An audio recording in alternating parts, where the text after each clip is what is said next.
네, 오늘부터 출애굽기 강해를 한 주 한 주 시작하도록 하겠습니다. 강해라는 것은 이제 배우다, 배울 강자에 이제 풀 해자를 써가지고요, 성경을 자세히 이렇게 풀고 배우는 것을 강해라고 합니다. 그래서 읽어야 되는 성경 구절도 길고 사실 내용이 조금 딱딱할 수가 있어요. 강해 설교는요. 우리 교회는 늘 말씀드리지만 훌륭한 점이 굉장히 많습니다. 좋은 교회이기 때문에 토대가 좋아요, 굉장히. 그래서 사실 사탄의 역사도 더 많겠죠. 우리 교회가 좋지 않으면 사탄의 역사는 없어요. 나쁜 교회인데 뭐 가만히 내둬도 되는데, 좋은 교회니까 사탄도 역사라는 겁니다. 제가 특별히 기도하고 하나님께서 꿈으로 하나님 보여주신 게, 제가 어느 그 공사장이라고 하나 그런 데 가서 열심히 돌을 가지고 이렇게 쌓는 그런 장면을 하나님께서 보여주셨습니다. 그래서 무너진 돌담을 마치 쌓는 것처럼 기초를 다시 세우라는 어떤 그런 제 감동이 있었어요. 우리 부목사님 설교 말씀도 너무너무나 좋고 훌륭하지만 당분간은 어쨌든 제가 부득이하게 전하게 되었으니까 여러분 양해를 부탁드리겠습니다. 네, 오늘 저녁에는 하나님의 섭리 그리고 창대하신 은혜에 대해서 본문을 중심으로 네 가지 교훈을 한번 상고해 보겠습니다. 첫째로, 하나님의 뜻과 우리의 길, 하나님의 길이 우리에게는 최선의 길이 된다는 겁니다. 출애굽기 1장 1절을 한번 읽어보겠습니다. 시작. 야곱과 함께 각각 자기 가족을 데리고 애굽에 이른 이스라엘 아들들의 이름은 이러하니. 아멘. 1절에서 5절 다 읽진 않았지만, 가나안에 원래 살던 이스라엘 백성들이 이제 가뭄이 있을 때 하나님이 구원하시기 위해서 요셉이 있던 애굽, 거기 식량이 있으니까요, 피신시킨 일이 이제 나와 있습니다. 그런데 여러분 가만히 한번 생각해 보세요. 이스라엘 백성은 하나님의 구별된 선민이죠. 그리고 지금 살고 있는 가나안 땅은 지금 하나님이 선택하신 땅이고 축복의 땅이에요. 그런데 왜 하필 우상 숭배가 넘치는, 어떻게 보면 세상을 상징하는 애굽으로 내려가게 하셨냐라는 겁니다. 여기에 이제 하나님의 깊은 뜻과 섭리가 있는데, 당시 애굽이란 나라는 우상 숭배가 굉장히 극심했죠. 뭐 몇만 개가 된다고 하잖아요. 근데 우상 숭배가 너무 극심하다 보니까 이 사람들이 자기는 소나 양을 이렇게 신으로 섬기는데, 이스라엘 사람들은 보니까 목자들이잖아요. 동물을 막 다루는 거예요. 뭐 지팡이도 하고 막대기로도 하고. 그래서 이스라엘 사람들은, 아니 우리 신을 저렇게 하는 저 사람들은 도대체 뭐냐, 이렇게 이제 혐오를 한 거죠. 그래서 이 애굽 사람들은 자기들의 동물신을 학대하는 이스라엘 사람들과는 상종을 안 하려고 하는 거예요. 왜냐하면 내 신을 하니까 내가 거기에 만약에 상종을 하면 나도 신을 학대한 어떤 그런 사람이 되는 거죠. 그래서 이스라엘 사람들이 사는 고센 지역은요, 고센 땅 지역은 이 애굽 사람들이 아예 가지를 않았습니다. 왜냐하면 부정 탄다고 해가지고 그 동네는 가기만 하면 부정을 타는 거예요, 이 사람들 생각에는. 그래서 창세기 43장 32절에 보면 요셉이 형제들을 초대해서 음식을 차리잖아요. 그때 같이 앉아있던 애굽 사람들의 상은 따로 차립니다. 같이 안 먹어요. 왜냐하면 거기 32절에 보면 43장 창세기, 애굽 사람은 히브리 사람과 같이 먹으면 부정을 입습니다. 우리는 말해요, 부정 탄다. 그 부정 탄다기 때문에 안 먹는 거예요.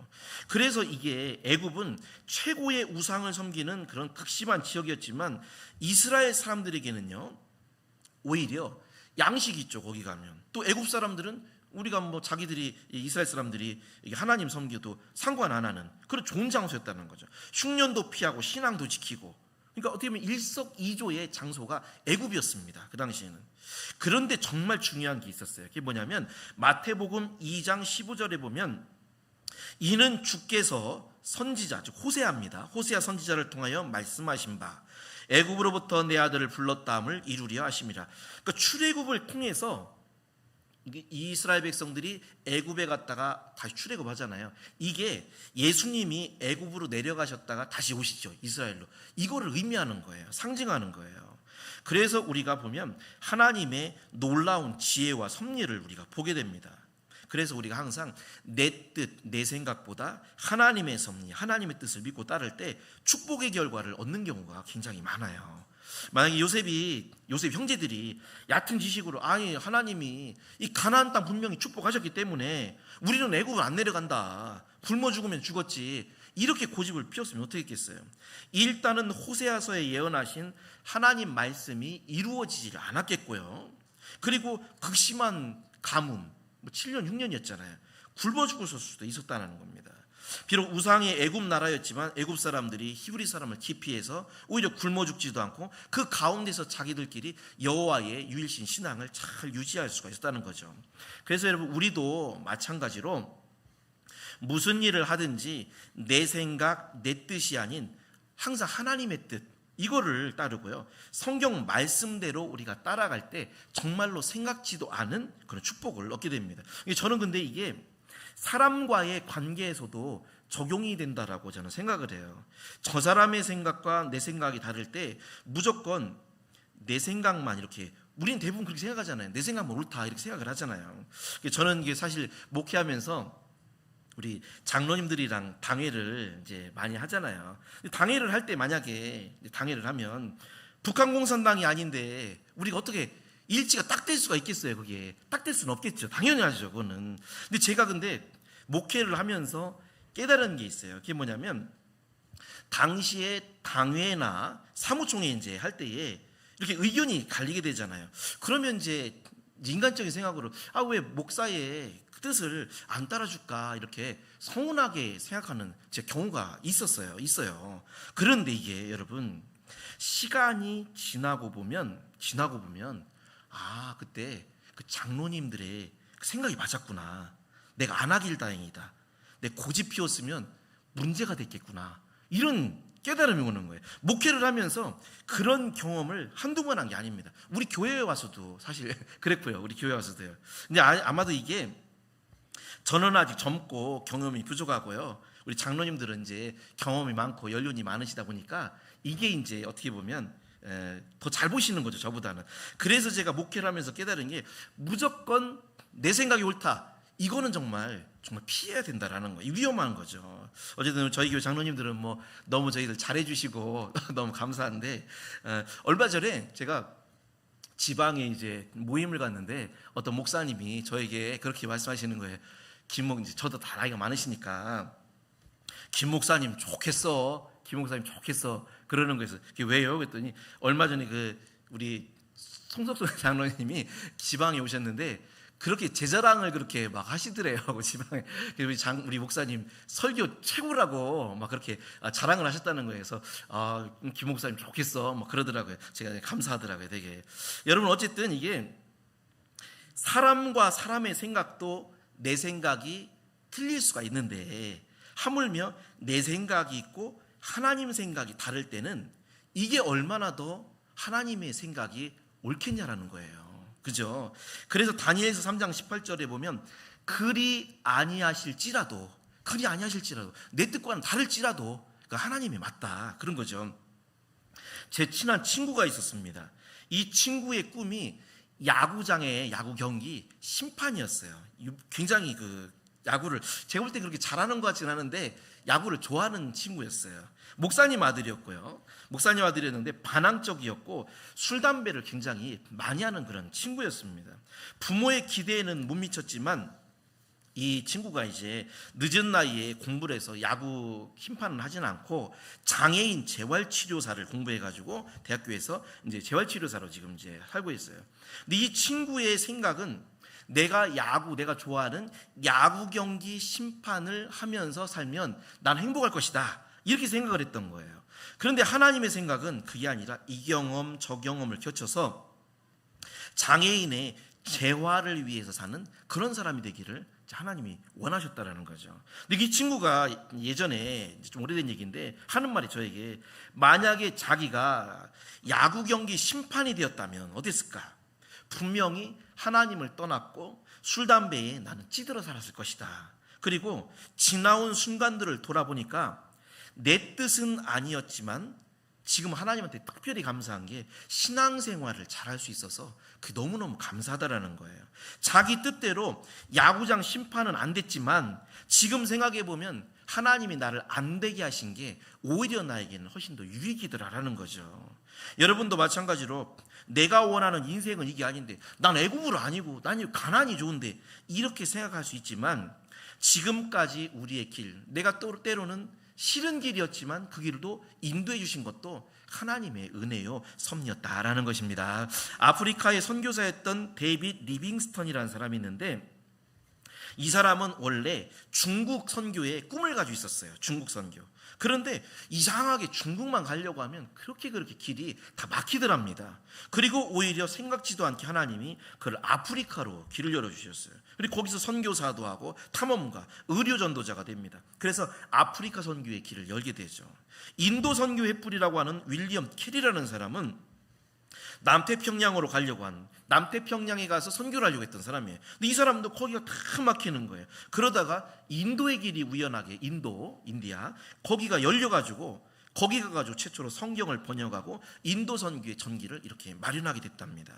여러분, 우리의 삶이 방향 전환을 이렇게 하다 보면 굉장히 나 이 방향 아닌데 이렇게 당황할 때가 있어요. 그런데 우리 믿는 자는요, 그 모든 것을 지나고 보면 이게 이때 이런 일이, 이런 방향이 하나님의 뜻이고 하나님의 섭리였구나, 이거를 알게 된다는 것입니다. 우리 다 같이 시편 48편 14절 말씀 한번 읽어보겠습니다. 시작. 이 하나님은 영영이 우리 하나님이시니 우리를 죽을 때까지 인도하시리로다. 아멘. 우리 성도님들, 애굽이 비록 극심한 우상숭배 지역이었지만 오히려 그곳에서 하나님의 약속의 말씀도 이루고, 예수님이 애굽에서 내 아들을 불렀다 하신 말씀이 이루어지잖아요. 그랬듯이 올 한 해도 우리 성도님들 어떤 길이든지 하나님이 나를 인도하시는 대로 여러분 길을 따라서 주의 뜻을 선택하고 이루는 우리 성도님들이 되시기를 주님의 이름으로 축원합니다. 두 번째, 하나님을 믿는 신자는 처음에는 미약해도요, 나중에는 반드시 창성하게 되는 것입니다. 우리 출애굽기 1장 7절 한번 읽어보겠습니다. 시작. 이스라엘 자손은 생육하고 불어나 번성하고 매우 강하여 온 땅에 가득하게 되었더라. 아멘. 이스라엘 자손이 애굽으로 처음 내려올 때 가족 숫자가 몇 명이었죠? 70명이었어요. 70명. 그런데 본문이 기록될 당시에 이스라엘 백성의 숫자가 장정만, 남자 장정만 20에서 50세죠. 장정은 50세까지의 나이가 60만 명이었습니다. 60만 명. 나머지 노인과 어린아이까지 합치면 약 200만 명 정도 되는 굉장한 그런 숫자, 큰 민족이 되는 거죠. 여러분, 하나님을 우리가 잘 믿으면 우리의 삶이 이스라엘 같이 됩니다. 하나님을 경외하면요, 이 사람들은요, 맨 처음 시작이 대부분이 다 미약한 거예요. 그런데 중요한 것은 미약해도 한결같이 믿음만 우리가 잘 지키게 되면 결국에는 우리의 나중은 반드시 창성하게 된다라는 것이죠. 믿습니까? 아멘. 우리가 알고 있는 아브라함이 갈대아 우르에서 나왔을 때 소유가 빈약했어요. 소유 별게 없었죠. 가나안 땅에서는 기업을 얻지 못해가지고 부인 사라를 장사할 땅이 없어서 남에게 땅, 은 400세기를 주고 사야 됐죠. 그런데 아브라함의 나중, 물론 이제 아브라함이 죽고 난 이유입니다만은 하늘의 별과 같이 많아지리라. 그래서 그 후손이 가나안 땅 전체를 차지하고 수많은 민족으로 성장을 하게 됩니다. 신약 시대 교회의 시작이 12명 제자였잖아요.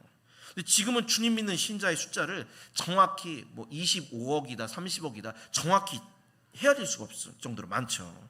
마찬가지로 우리가 여러분 시작이 미약할지라도 믿음을 잃지 않고 하나님을 끝까지 경외하게 되면 반드시 우리 성도님들의 가정도 우리 교회도 창성하게 될 줄 믿습니다. 우리가 잘 아는 이랜드 박성수 회장 이야기 여러분 잘 아시죠? 28살에 근육 무기력증 이 막 이제 근육이 막 힘이 하나도 없어지는 그런 불치병이죠. 못 고치는 병이죠. 그래서 이분이 남들처럼 그 나이에 회사를 못 들어가가지고 나중에 이제 회복이 됐는데 이제 회사 들어갈 나이가 놓쳐버린 거예요. 기회가. 그래서 이 사람이 서울대학교 나왔는데도 이제 회사도 못 들어가고 시작한 게 500만 원 이제 가지고 보증금을 가지고 이화여대 앞에서 2평짜리, 2평이면 요만하죠. 거기서 조그만 가게를 이제 얻게 됩니다. 당시에 서울대학교 나온 사람이 옷가게를 한다? 이거는 굉장히 어떻게 보면 수치스럽게 생각했던 그런 시기였어요. 이 박성수 회장이 하나님께 기도하면서 하나님, 지금은 2평 가게에서 내가 시작하지만 시작은 미약해도 나중은 창대리라고 하신 말씀을 믿고 제가 장사를 시작하겠습니다. 대신 약속드리겠습니다. 제가 주일에는 여러분도 한번 이렇게 해보세요. 주일에는 내가 주일을 꼭 지킬 것을 약속드리고 절대 장사하지 않겠습니다. 장사 절대 하지 않겠습니다. 그리고 또 하나 약속이 제가 11조를 정확히 드리겠습니다. 이 두 가지 약속을 하나님께 하고 실제로 그 약속을 하나님께 지켰다는 거예요. 그리고 하나님이 정말 그 약속을 받으시고 축복하셔서 2평짜리 그 가게가 지금은 한국 재계 원래는 26위까지 올라갔는데 지금은 40위 정도 되더라고요. 의류 대기업으로 성공하게 됐습니다. 도중에 물론 힘들고 어려운 때가 많았지만 유혹도 많았고요. 이거 주일날 장사를 하라니까 거래처에서 이 거래처가 자꾸 떨어져 나가는 거예요. 이런 어려움들이 있었다고 그래요. 그럼에도 불구하고 믿음과 신앙을 한결같이 지키니까 나중에는 하나님이 창대하게 이렇게 회사를 해줬다는 거죠. 여러분, 하나님의 나라의 시작이라는 게 미약할지라도 나중에는 반드시 창대하게 됩니다. 왜냐하면 한결같이 하나님을 믿고 충성하는 교회, 성도, 가정은 하나님이 반드시 축복하셔서 번성하기 때문이에요. 마찬가지로 여러분, 현재 여러분의 모습이 우리가 미약해 보일지라도 여러분 실망하거나 절대 낙심할 필요가 없습니다. 더욱더 우리는 우리가 하던 일을 그대로 하나님께 충성하고 우리가 열심히 봉사하여서 정말 우리의 작은 이 시작이 반드시 나중에 우리 교회도 여러분의 가정도 우리의 영혼과 인생도 창대하게 되는 놀라운 역사를 허락받게 되시기를 주님의 이름으로 축원합니다. 세 번째, 가장 힘들고 어려울 때가 하나님이 역사하시는 때입니다. 우리 출애굽기 1장 11절 말씀, 이제 강해 설교니까 성경을 잘 생각하면서 읽어보세요. 시작. 감독들을 그들 위에 세우고 그들에게 무거운 짐을 지워 괴롭게 하여 그들에게 바로를 위하여 북고성 비돔과 라암셋을 건축하게 하니라. 아멘. 이스라엘 백성들의 삶이 요셉 때문에 애굽에서 그런 대로 평탄하게 살았습니다. 그런데 이제는 요셉을 알지 못하는 새 왕이 일어나죠. 그리고 노예로 삼고 무거운 노동을 시키게 됩니다. 자, 무거운 노동, 노예가 되고 이때 이스라엘 백성이 힘들고 어려우니까 하나님을 찾게 됐어요. 그리고 그때 이스라엘을 구원하기 위한 역사를 이제 시작하게 되죠. 여러분 잘 보십시오. 사람이 평탄할 때는 하나님을 찾지 않습니다. 근데 삶이 힘들고 어렵게 되면 그때 대부분이 하나님을 찾게 되고요. 그리고 하나님은 역사하고 도와주시죠. 우리 인생도 우리의 고난 때는 하나님의 구원의 때이고요. 우리 믿음의 성장의 때입니다. 믿음이 성장할 수 있는 기회예요. 누군가 말했듯이 밤중에 가장 어두울 때 비로소 해가 뜨는 새벽이 온다. 이런 말이 있고요. 마태복음 14장 25절에 보면 밤 사경에 예수께서 제자들을 도와주시러 바다 위로 걸어오시잖아요. 근데 시간이 밤 사경입니다. 여러분 아시다시피 사경은 새벽 2시에서 3시쯤 되는데 새벽 중에 가장 깜깜할 때죠. 예수님이 제자들을 보시고 도와주러 오신 시간이 가장 깜깜할 때, 제자들에게는 가장 깜깜할 때. 그래서 인생이라는 것은 언제나 목표에 도달하기 바로 직전에 가장 절망스럽게 됩니다. 그리고 신기한 것은 기도응답 있잖아요. 기도응답. 여러분 기도하는 기도 제목 있으시죠? 이 기도 제목이 기도응답 바로 직전에 가장 절망스럽고 낙심이 된다고 그래요. 이 기도응답 받은 사람들은 다 하는 얘기가 기도응답 바로 받기 전 그때가 가장 낙심이 되고 가장 절망스럽다는 거예요. 그런데 그때 사실은 하나님이 구원의 역사, 응답의 역사가 있다는 거죠. 세상에는 비슷한 두 길이 있습니다. 하나는 동굴이고 하나는 터널이죠. 동굴이라는 건 들어가면 들어갈수록 빛이랑은 멀어지게 되고 그리고 더 어둡게 되죠. 그리고 반대편으로 뚫린 길이 없어요. 결국은 고생만 하고 다시 터널에서 돌아 나와야 됩니다. 이 동굴에서는요, 길을 잃을 수도 있고 죽을 수도 있어요. 이거는 불신자들이 가는 길이에요. 동굴은. 그런데 우리 믿는 자는 동굴이 아니라 어디로 가냐면 터널로 들어가는 겁니다. 터널은 비슷하게 생긴 굴이지만 아무리 길어도 터널이 아무리 길어도요, 물론 터널 안에는 깜깜하겠죠. 멈추지만 않고 내가 한 발 한 발 전진만 하게 되면 이 터널은 반드시 끝이 있어요. 그리고 빛이 나오는 통로로 반드시 연결이 된다라는 것입니다. 그리고 우리가 인생을 깜깜한 터널을 지나서 나와 보면 왜 이렇게 인생의 터널이 길었나 하지만 알고 보면 이 힘들고 높은 산을 넘기 위한 어떤 터널을 지나오게 하셨구나, 이거를 우리가 알게 된다는 것입니다. 좋은 길만 주고 큰 길만 주고 좋은데 왜 꼭 이런 터널이 있어야 되느냐? 긴 터널을 믿음으로 한 발 한 발 출구를 향해 걸어가다 보면 저 높은 산, 이 산, 저 산을 지나가게 하시려고 이 깜깜한 터널을 하나님이 나에게 주셨구나, 이걸 알게 된다는 거죠. 여러분, 고난과 어려움의 터널이 혹여라도 있을 때는 낙심하고 탄식할 것이 아니라 그래, 기도의 응답이 가까웠구나, 아니면 하나님의 구원의 때가 가까웠구나, 더 좋은 축복이 가까웠구나, 이것을 깨닫는 영적인 눈을 우리가 가져야 됩니다. 우리 성도님들, 본문의 이스라엘 백성이 당하는 극심한 고난의 때, 이때 하나님이 구원의 때가 됐잖아요. 반대로, 그죠? 우리 성도님들도 어려운 때 지금 터널을 우리가 지나가고 있다라고 생각하시고, 이때 바로 하나님의 도움에 큰 때요 기적의 때가 된다라는 것을 믿으시기를 주님의 이름으로 축원드립니다. 네 번째, 마지막으로 강해 설교는 보통 4개 있습니다. 하나님의 자녀는 고난받을수록 더 성장하게 됩니다. 제가 굉장히 좋아하는 구절이에요.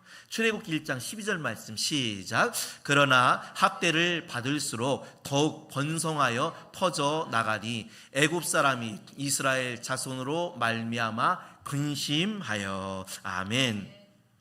학대를 받을수록 더욱 번성하다, 참 멋있지 않습니까? 마귀를 상징하는 바로왕 입장에서는 이 하나님의 백성, 오늘날로 말하면 우리 신자들을 괴롭히고 무거운 짐을 지우면 이들이 무너지겠거니 이렇게 생각을 했지만, 오히려 결과는 학대를 하면 할수록 더욱더 번성하고 창성해가지고 나중에는 이 애굽 백성들이 이스라엘 자손으로 말미암아서 근심하게 됐다는, 걱정이 된다는 거예요. 여러분, 얼마나 멋있습니까?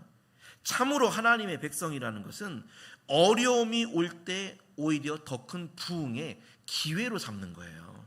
초대교회 때 엄청난 박해로 성도들이 죽기도 하고 빼앗기고 뿔뿔이 흩어지게 됐습니다. 마귀 입장에서는 이렇게 핍박을 했으니까 이제 기독교인의 씨가 말랐을 것이다, 분명히 이렇게 생각했겠죠. 그런데 나중에 알고 보니까 로마의 대소신료들, 심지어 황제의 어머니까지 예수님을 믿더라는 거예요.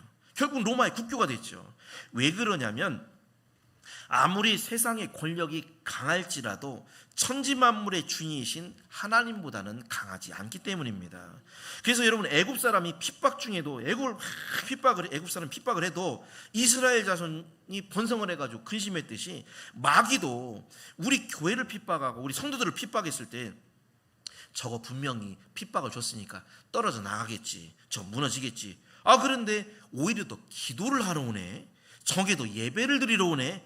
이럴 때 마귀는 우리 성도님들 때문에 오히려 더 근심을 한다는 겁니다. 근심하는 거예요. 이 대단하죠. 이 애굽 사람이 이스라엘 자손 때문에 근심했대요. 마귀도 우리가 더 기도하고요, 더 예배 드리고요, 더 전도하면 마귀가 저 인동교회 때문에 난 근심된다, 이렇게 한다는 거예요. 그래서 우리가 힘들어도 죽을 것 같아도 끝까지 적극적으로 주님을 향한 믿음의 끈을 놓아서는 안 되는 겁니다. 이거를 적극적인 신앙, 이렇게 말을 합니다. 적극적인 신앙. 이 사람들은요, 힘들 때 더 오기로 해요. 어려울 때 하나님 바짓가랭이를 더 붙잡습니다. 마가복음 10장 48절에 보면 소경 바디메오가 예수님 지나간다는 소리 듣죠. 예수님, 저를 도와주세요, 저를 도와주세요. 주위 사람들이 소경 주제, 옛날에 고대 시대에는 소경은 사람 축에 끼지를 못했죠. 너 소경 주제 시끄럽다, 잠잠하라, 꾸짖습니다. 이게 기도를 못하게 방해하는 그런 상징이에요. 그런데 이 바디메오가 주눅들만도 한데 어떻게 했죠? 더욱더 소리를 질렀다고 그랬어요. 다른 사람들이 모두 맹인 거지에 적이 돼가지고 조용히 해라, 입 다물어라 했는데도 더 크게 예수님의 이름을 부르니까 예수님이 만나주시죠. 그리고 눈을 뜨는 기적과 더불어서 구원을 받게 됐다는 겁니다.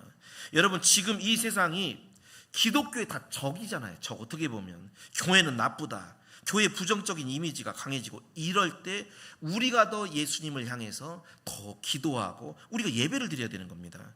호랑이 굴에 가도 정신만 차리면 살 수 있다 그랬죠. 우리나라는 호랑이가 대단한데 서양이나 이스라엘 그쪽은 사자잖아요. 사자라고 생각을 하고요. 우리는 기도로서 정신을 차리는 거예요. 실제로 내려오는 전설이 있죠. 전설. 어느 옛날에 한 사냥꾼이 깊은 산중으로 사냥을 나갔는데 밤속에서 밤을 맞이하게 됩니다. 산속에서 사냥꾼이 집을 찾기 위해 헤매던 중에 아주 집채만한 이제 호랑이를 마주하게 된 거예요. 순간적으로 사냥꾼이 이제 대단했던 사냥꾼인가 보죠. 활시위를 당기고 쏘면서 너무나 그 호랑이가 크고 눈이 그냥 불 같은 그 눈 때문에 공포감에 기절을 하고 말았답니다. 그런데 다음날 아침에 눈을 떠보니까 호랑이는 간데가 없고 커다란 바위 밑에 누워있는 자기가 있는 거예요. 근데 놀랍게도 간밤에 자기가 쏜 화살이 바위에 깊숙이 박혀있더랍니다. 바위에 박혀있더라는 거예요. 사냥꾼이 자기 힘이 신기하게 느껴져서 또다시 바위를 향해서 화살을 날렸는데 화살이 부러지고 말았다는 거죠. 그러니까 이 말은 사람이 집중하고 그 사람의 정신력이 얼마나 강하냐 이거를 말해주고 있다는 겁니다.